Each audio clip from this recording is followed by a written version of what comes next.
ओम नमो भगवते वासुदेवाय। ओम नमो भगवते वासुदेवाय। श्रीमद् भागवतम 4.21.36। पृथु महाराज अपने प्रजा को संबोधित करते हुए अहो ममामि वितरन्त्य अनुग्रहं हरिं गुरुं यज्ञभुजामधीश्वरं स्वधर्म योगेन यजन्ति मामकाः निरंतरं क्षोणि तले दृढ़वता। श्री भगवान समस्त यज्ञों के फल के स्वामी हैं, भोक्ता हैं। जो भी हम कार्य करते हैं उसके भोक्ता हैं, उसके स्वामी हैं। वे परम गुरु भी हैं।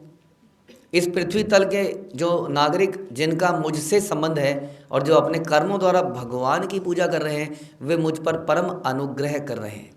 अतः हे नागरिकों, मैं तुम सबको धन्यवाद देता हूँ। तो यहाँ पर इज़ लाइक पेरेंट्स अपने बच्चों को धन्यवाद दे रहे हैं। किस लिए? किस लिए?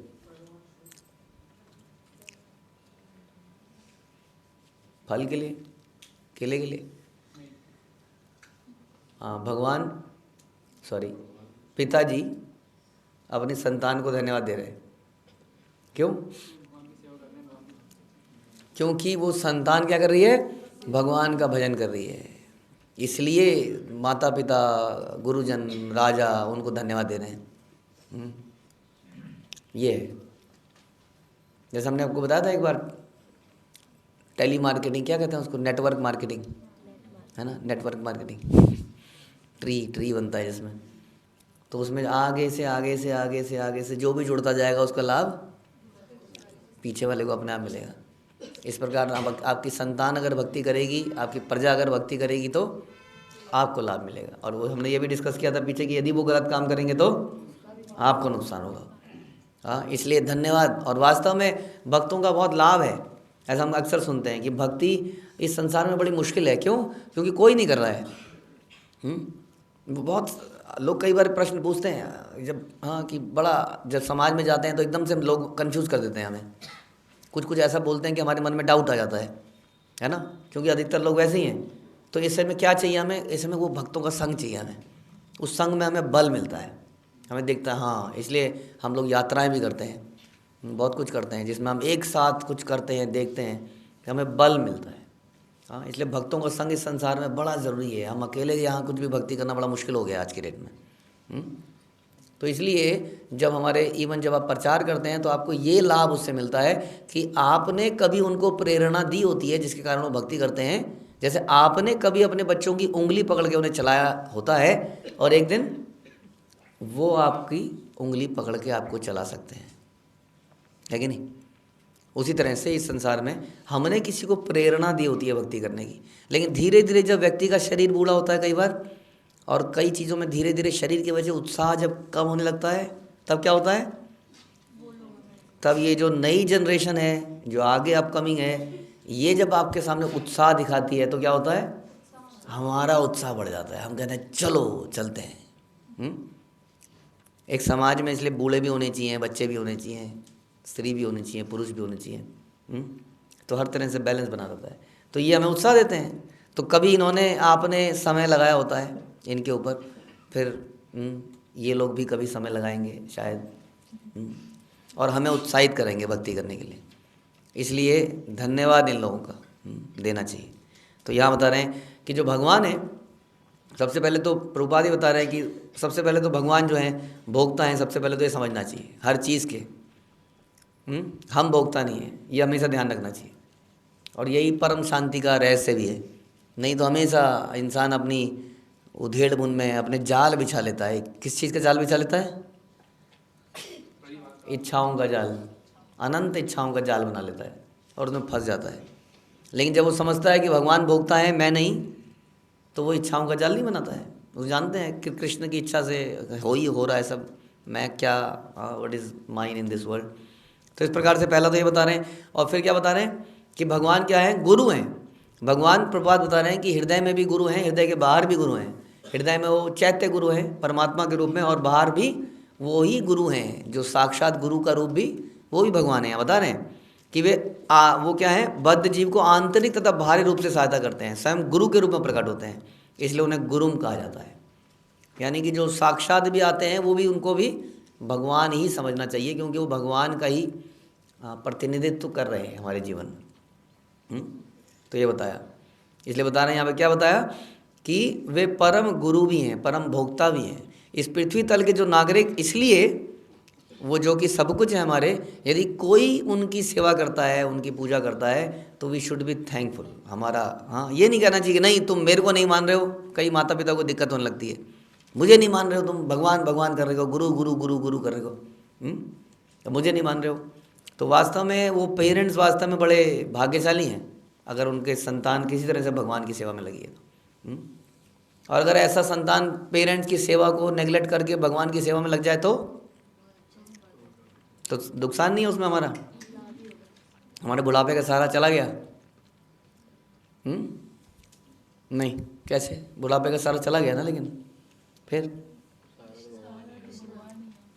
वो संतान भी उसी भगवान ने दी थी, वो सहारा भी उसने दिया था।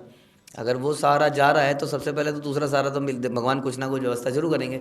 और दूसरी बात ये है कि भगवान अल्टीमेटली उस स्पिरिचुअल वर्ल्ड में आपको सहारा दे सकते हैं।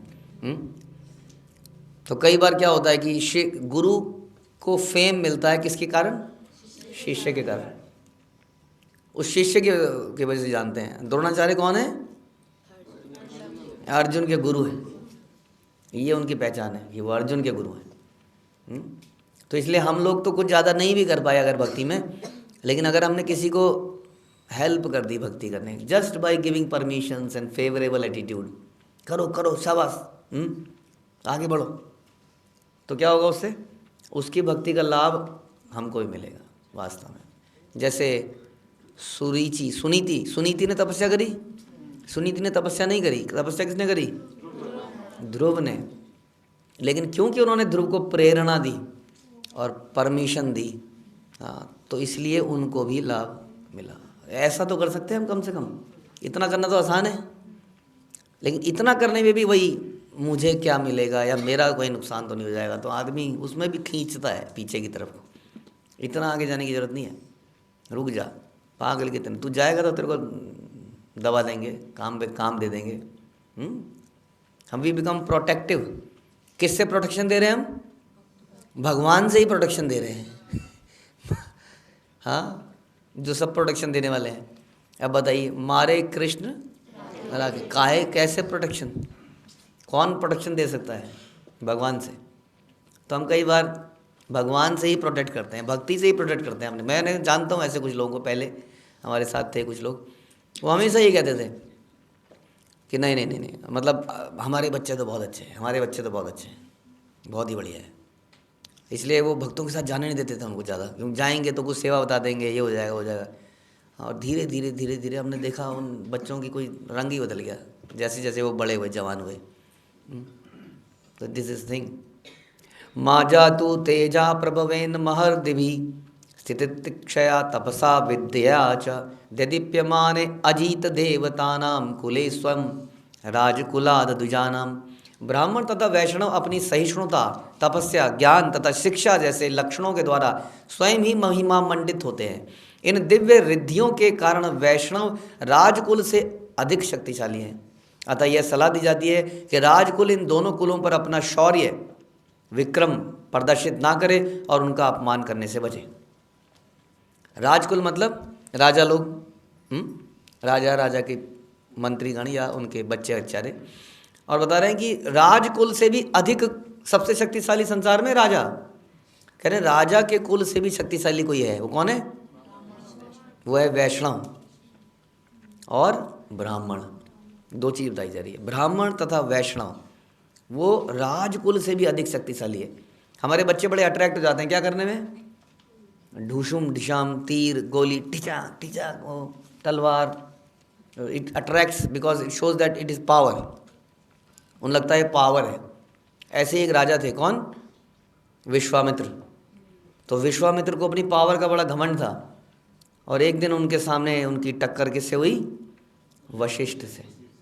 और तब उनको समझ में आया कि नहीं, ये राज विद्या या राजकुल से ज़्यादा शक्तिशाली ये है, हाँ, ब्रह्म ऋषि, मुझे यही बनना है। तो उन्होंने अपना राजकुल छोड़ दिया, क्षत्रिय धर्म छोड़ दिया उन्होंने, और तपस्या में लग गए। और फिर उन्होंने वो बहुत लंबी कहानी, कब जाके उनको ब्रह्म ऋषि या इसका पद वो बहुत समय में लगा उनको, कई गलतियाँ हुई बीच में। तो अब ये बताइए कि ये जो ब्राह्मण हैं, ये जो वैष्णव हैं, ये इतने शक्तिशाली क्यों हैं? उसका कारण है कि इनके पास श्राप देने की पावर है, ये जिसको बोलते हैं समाप्त। जैसे कि वशिष्ठ के पास कामधेनु गायें थी, तो ये उनकी पावर है, उनके पास कामधेनु गाय होती है, उनको वो श्राप दे सकते हैं किसी को। वो भगवान को चक्र है, चक्र पीछे चल रहा है, सुदर्शन चक्र, वो पावर है। तो इस पावर के कारण राजकुल को हमेशा बच के रहना चाहिए। नहीं तो क्या पावर है उनकी? तो यहाँ बता रहे हैं श्लोक में पावर क्या है। कह रहे हैं उनकी पावर है सहिष्णुता, तपस्या, ज्ञान, शिक्षा। हाउ बोरिंग, मजा आया? कुछ निकले नाकले कुछ वो टो टो टो टो टो टो टो टो टो टो टो टो टो टो टो टो टो कहाँ हुआ था ये? रामायण में। इसमें तो मज़ा आता है, कुछ हो रहा है, पावर। जो है वो कहता था I am the power of the universe.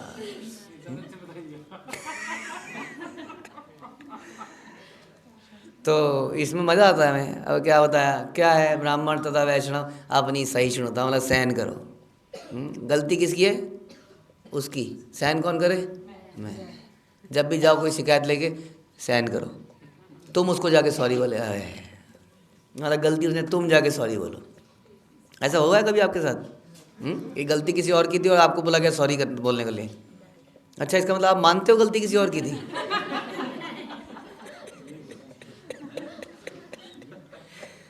Okay. तो अपनी सहिष्णुता, तपस्या। तपस्या कैसी? जैसे कि रावण ने तपस्या करी तो उसको शक्ति मिली, हिरण्यकशिपु ने तपस्या करी तो उसको शक्ति मिली। तो कैसी तपस्या? सवेरे जल्दी उठ के नहाने की, जिसको करना हमारे लिए सबके मुश्किल काम है। सवेरे जपा ख़त्म करने की, जो बड़ा मुश्किल काम है। लेक्चर में जगह रहने की। Yes, I also. जब भी मैं लेक्चर सुनता हूँ तो मुझे भी दिक्कत होती है, तो बैठे बैठे मैं कई बार अपने आप को चूटियाँ मार रहा होता हूँ, किसी तरह से कुछ कर रहा होता हूँ, कमर सीधी करने का बार बार डिफ़िकल्ट थिंग। यही तपस्या है वैष्णव। वैष्णव की तपस्या क्षत्रियों की तपस्या है, राक्षसों जैसी तपस्या नहीं है। समझ में आया? तो सहिष्णुता तपस्या, उसकी साधना ही उसकी तपस्या है। उसकी तपस्या है उसकी वाणी की। लोग कुछ भी बोल जाते हैं और चुपचाप, हाँ कोई नहीं, यही तपस्या है। ज्ञान, भगवत ज्ञान, मैथमेटिक्स का ज्ञान की बात नहीं कर रहे हैं यहाँ, राइट? दिस इज ज्ञान कि वो समझे कि वो आत्मा है, ये उनके पास है, भगवान के अंश हैं। शिक्षा, जैसे लक्षणों के द्वारा स्वयं ही महिमा मंडित हैं, ये उनके लक्षण हैं, ये उनके अलंकार हैं, और इनके कारण उनकी इतनी शक्ति है कि वो राजकुल से भी अधिक शक्ति। बट इन चीज़ों में शक्ति आई कहाँ से? क्योंकि ये भगवान को बड़ा अट्रैक्ट करता है। एक सबसे शक्तिशाली व्यक्ति है जिसके आगे I am the power of the universe, वो दुम दबा के खड़ा हो जाता है। ही मैन का शी मैन हो जाता है। वो है रियल पावर। वो रियल पावरफुल व्यक्ति जो है वो ऐसे लोगों से अट्रैक्ट हो जाता है, और इसलिए ऐसे लोगों का आप बाल भी बांका नहीं। अगर आपने ऐसे लोगों को छेड़ दिया अपने जीवन में तो क्या होगा? तो आपका सब कुछ चला जाएगा। यही बता रहे हैं इसके अंत में। यह सलाह दी जाती है कि राजकुल के लोग, लेकिन आप लोग कर सकते हो अपराध, लेकिन राजकुल के लोग नहीं। अब वो राजकुल के लोगों को एड्रेस बता रहे हैं भैया, क्योंकि वो खुद वही है ना। कई बार वो अपने को बड़ा समझ लेते हैं। तो राजकुल के लोग इन दोनों पर अपना शौर्य प्रदर्शित ना करें, ना दिखाएं अपनी ताकत। हाँ, क्या ना दिखाएं? ताकत दिखाते हो कई बार आप एक दूसरे को अपनी? नहीं, जब कोई हाथ धर देता होगा तो उसको दिखाते होगे ना दूसरे, ये अच्छा बच्चा है। आप लोग दिखा देते होगे ताकत? नहीं। तो ये कह रहे हैं ताकत मत दिखाओ उन पर, उनके अपमान से बचो। ऐसे लोगों का अपमान मत करो। ब्राह्मण और वैष्णव, प्रभुपाद बता रहे हैं कि ब्राह्मण वो है जो ब्रह्म जानती थी। ब्राह्मण जो ब्रह्म को जानता है, लेकिन वो अभी ब्रह्म को ही जानता है, वो भगवान के पर्सनल फॉर्म से भी इतना आसक्त नहीं हुआ है। और जो पर्सनल फॉर्म से आसक्त हो जाता है, जो उनकी डिवोशनल एक्टिविटी करता है, वो कौन है? वो वैष्णव है। तो इन दोनों से ही, क्योंकि ब्राह्मण को भी ज्ञान हो चुका है और ब्रह्म की जानकारी हो चुकी है, ईश्वर की सब जगह है, सबके अंदर है, कण कण में व्याप्त है, बड़ा पावरफुल है। बस यही है, कौन है कैसा है अभी इसकी रियलाइजेशन ज़्यादा नहीं है। लेकिन इसके लिए भी आप कभी अपराध मत करो, और उसके लिए मत करो जो साक्षात भक्त है। इन दोनों के अपराध से बचो। जैसा चैतन्य महाप्रभु कहते थे कि जब आप भक्ति की लता को बढ़ाएंगे तो वो लता है, क्रीपर है, उसको सहारे की आवश्यकता होती है, लेकिन साथ साथ कई सारे और खरपतवार और कई बार पागल हाथी और बहुत कुछ घुस जाता है, और बड़ी कोमल होती है वो, उसको सहारे की, प्रोटेक्शन, फेंसिंग की आवश्यकता है। हाँ, और वो जो पागल हाथी है, तो फेंसिंग कौन बनते हैं हमारे?